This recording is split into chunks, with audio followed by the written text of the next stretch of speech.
Hey guys, in this video we're going to discuss how to upgrade to .NET 5 or even install it if you've never installed any .NET framework at all. So .NET 5 is all encompassing and it is actually backwards compatible with a lot of things that you would have in your ASP.NET or your .NET Core 3.1 application. However, if you do desire to migrate to .NET 5, then this video is for you. So our journey starts off with a simple Google search for .NET 5. We can follow the first link and then that will lead us to an area where we would either download the SDK or the runtime or both. There's really no limitation on which one you should. So you would install the SDK so that Visual Studio gives you all the tools you need to be able to create a .NET 5 application, whereas the runtime is more a set of libraries so that you can host the application like on IIS. So you can check out my other video on hosting .NET Core applications and the steps you need to go through to install the runtime, prepare IIS, and publish your application. So for the SDK, we want to download the appropriate version. So if you're on Mac, Linux, Windows, they have an installation package for you. So you can go ahead and click the appropriate one. I'll go with the x64. And once this download is completed, you will get this installer, which allows you to just go ahead and click install. You go through any security checkpoints you have to, and it's a fairly quick and straightforward process. So it will let you know when it was successful. If it wasn't successful, you probably want to double check that you got the correct version and or reach out to Microsoft support. Either way, if you have the success screen, then you're one step closer. So you can go ahead and click close. And then if you're going to be creating a brand new project, then you can go ahead and launch Visual Studio, click create project, choose your template. So let's go with a .NET Core web application, click next, give it a name. So this is just a sample, so I won't be too formal with anything. Go ahead and click create, and then on this screen you would be able to select .NET Core 5.0 from the list. If you are, however, intending to migrate a .NET Core API or Blazor project to .NET 5, then we're going to be doing this with this project. So I have here an existing project. It has the bookstore, well, it's called Bookstore API altogether, but it has a Bookstore API. It has a Bookstore-UI, which is the Blazor server, and we also have a Blazor WebAssembly project here. So I've actually done a lot of the work. What I'm going to do is bring up the existing .NET Core 3.1 version of the code and the relevant code changes so that you can see exactly where your changes need to be made. So let us begin with our API. So I'm just going to right click it, go down to my source control tab and compare with the previous version before I made all the modifications, and I'll just walk you through all of the most important parts. Actually, there's only one very important part in this file, and that is the target framework. So if you're using .NET Core 3.1, that's what you would be seeing, but this is what you need to see. So to the left is the existing and to the right is the new. All right, so we need to change that to .NET 5.0. So you can just make that adjustment, go ahead and save.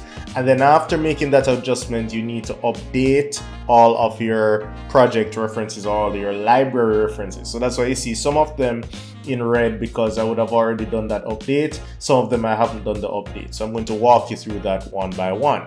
So you can just right click, go to NuGet Package Manager.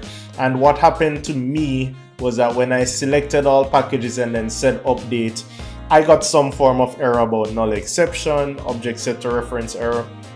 I'm not entirely sure why I'm getting that, but the consensus seems to be that sometimes when you try to do it in bulk, you might get the error. That was my experience. I'm sharing it with you in case you have that struggle. But what has worked for me is if I just select like 3 at a time and then click update, then the package manager will just take over and do it without any errors. Of course, I have to accept 1 or 2 times. Those errors, you can ignore those. Those are just build errors associated with the entire exercise. But my point is that you just want to make sure that all your packages are now updated to 5.0. So you can just go ahead and do them individually if you have to. If the whole bulk update works for you, then that's perfect. So now I've completed all of them. If I go back and look at the diff, you'll see even more updates, right? So anything that was once saying 3.1 is now saying 5. Any previous version is now saying the latest version. So that's what you want to do to upgrade your API project. There's nothing more to it than that. So now that we're done with that, let us move on to our Blazor projects. Now, the Blazor projects have a lot in common. Once again, this one is a server, this one is a WebAssembly. They have a lot in common in terms of what the changes are. So where there are commonalities, I'll kind of show them side by side so you can see that you do it in both, or the corresponding files in both. And there are certain things that we will only do for the WebAssembly. So our first change has to do with the host file in the server versus the index file in the WebAssembly. Now, just for reference, in the server project, you go to pages and then you see the host.cshtml file. In the WebAssembly project, you go to www.root and you see your index.html file. So in the host file, the major change is that you're going to be adding this bit of code, this line of code. So you're adding a new style sheet, right? And what you're saying is the assembly name. So this should actually be an underscore because that's my assembly name. So it's not a dash but an underscore. So let me just make that change. So you see, it's a good thing we're going through this together. So let me make this an underscore and save. All right, so that's what that line looks like. Let me make it a little bigger. So we're adding link, href, bookstore UI, bookstore underscore UI, or whatever your assembly's name is. So a nice quick way to know your assembly name is just to look at the namespace flag up here, and then you will see what the appropriate accepted solution name is. And then we say .styles.css, and then we add the rel equals style sheet. So we're going to be adding that inside of our head section for our hosts.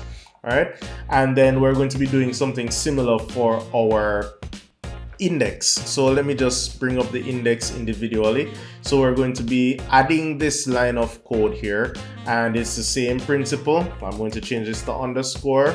So it's bookstore underscore dot wasm, or whatever the name of your project is, dot styles dot css.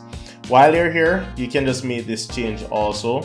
So let me just go back so you see exactly what we're changing. We're changing this from app to div with ID app.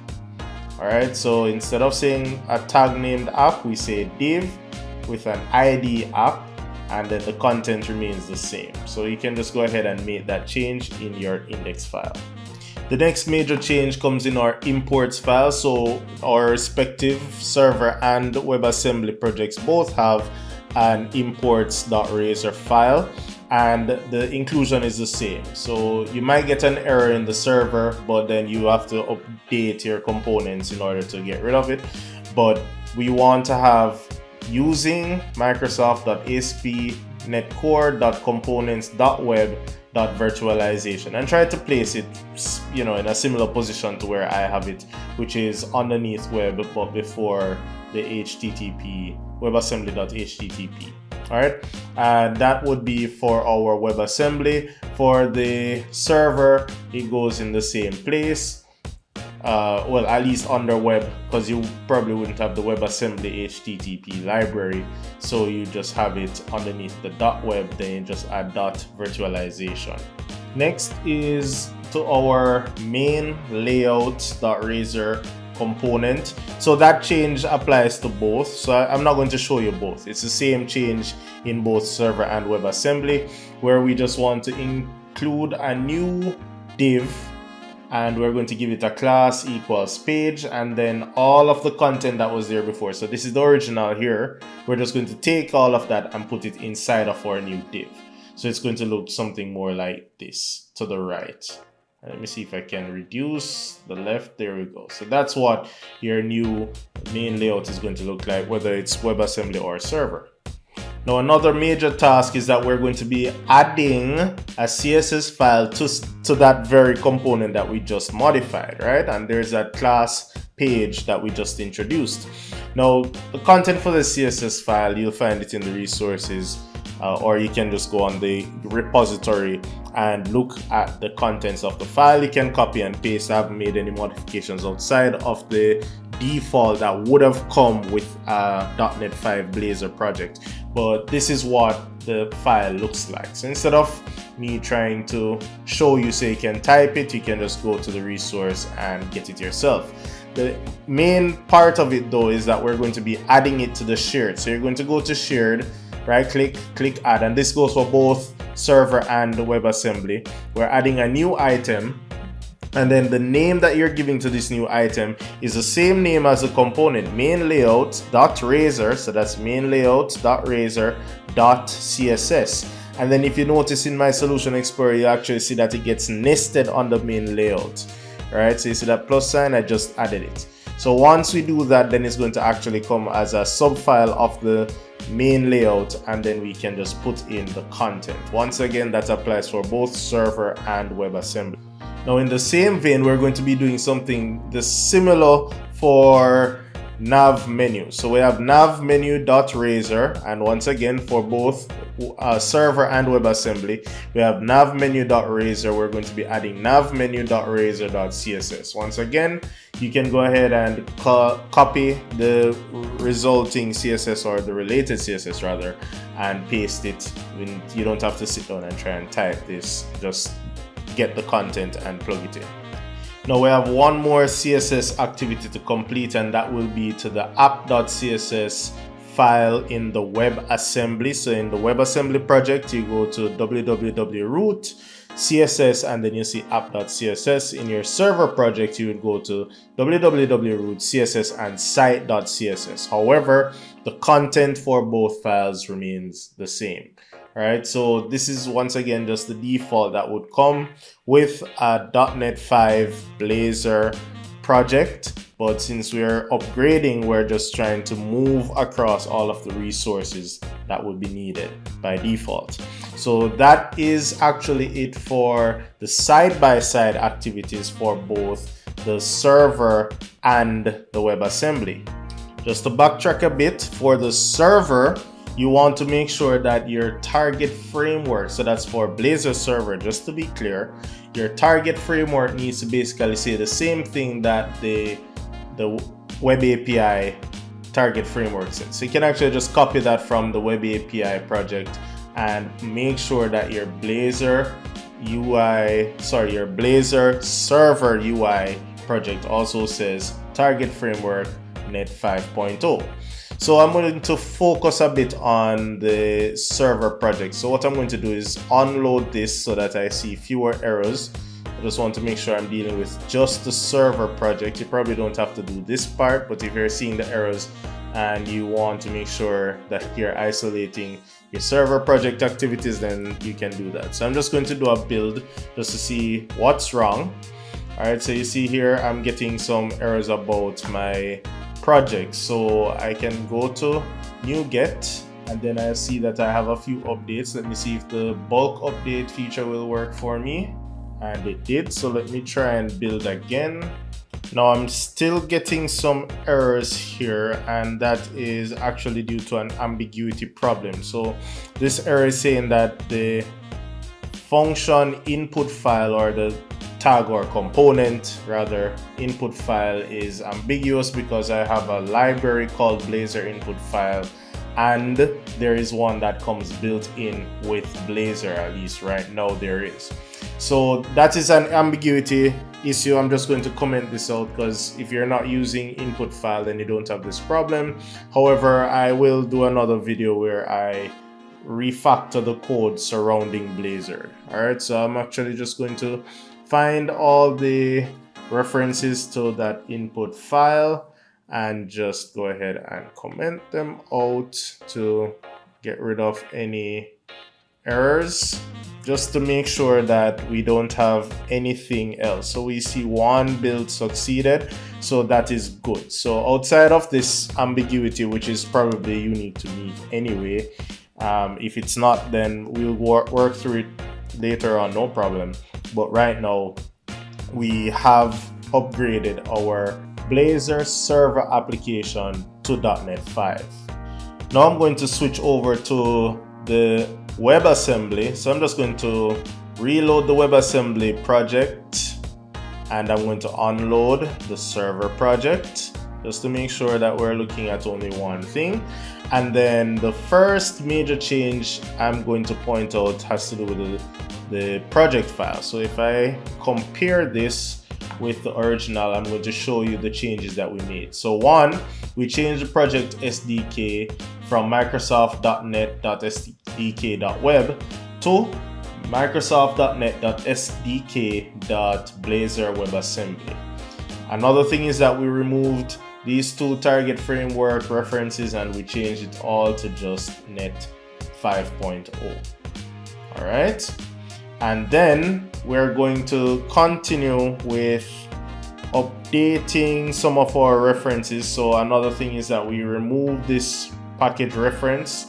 So at a package reference to components.webassembly.build, we just removed it. All right. So that's now missing in the new version.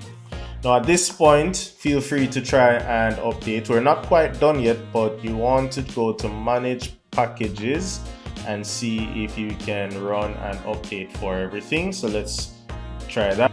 And that is done. Good. And then we want to go over to our program.cs. So I'm going to compare this one so we can see exactly the lines that need to be modified. So the first line is that we're going to be updating this reference to have a hashtag in front of it. See, that's really all that we did.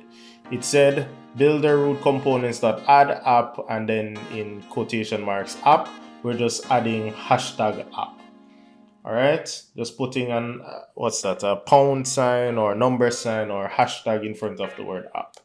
The other change is that we're changing add.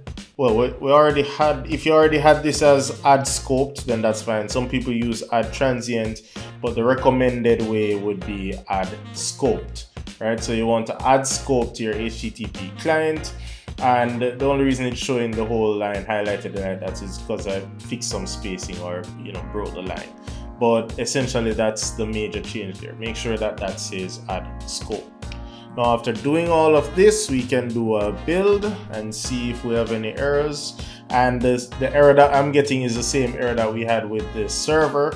So I'm just going to comment these out for now, just to make sure that we can report a clean migration otherwise. So if I do a build, then I see one project succeeded. So I'm just going to reload the other projects. So just right click, reload, and then do another build. And I have no errors to report. So let me just do a quick run just to make sure everything works. So what happens is that you have to make sure that your API is running and your clients. So I just made all of them start. So if in case you don't know how to do it, you just right click, go to properties, and just make sure all of them are on start. At least if your project looks like mine. If it's already a server hosted Blazor app, then you probably don't have that problem. So I'm not seeing my side nav. Let me just go ahead and inspect and see what the problem might be. And here I'm seeing that I have a 404 error, so it's failing to load the resource for the CSS file that I added. All right, so I just suspect that maybe I should have used the dash instead of the underscore. So let me just double back and check. So back here, I'm just going to make that adjustment. So I'm just going to try the dash instead of the underscore. Another thing that we want to do is, and this slipped my mind, apologies. In our main layout, we want to put our sidebar inside of our page div. So I skipped that step. It eluded me because of how far it was from everything. But our sidebar should also be inside of this page div. So let's go ahead and restart. And that looks more like it. So there we go. There we have our Blazor UI application being rendered just like how it was being rendered initially, but we did quite a few things, so we know at least now we're running in .NET 5. I want to thank you for watching this video, and I hope that you found it useful. If you're not so familiar with the content that I have displayed in terms of this bookstore API application, then feel free to check the links in the description of this video, where I have a course, end-to-end ASP.NET API development and Blazor.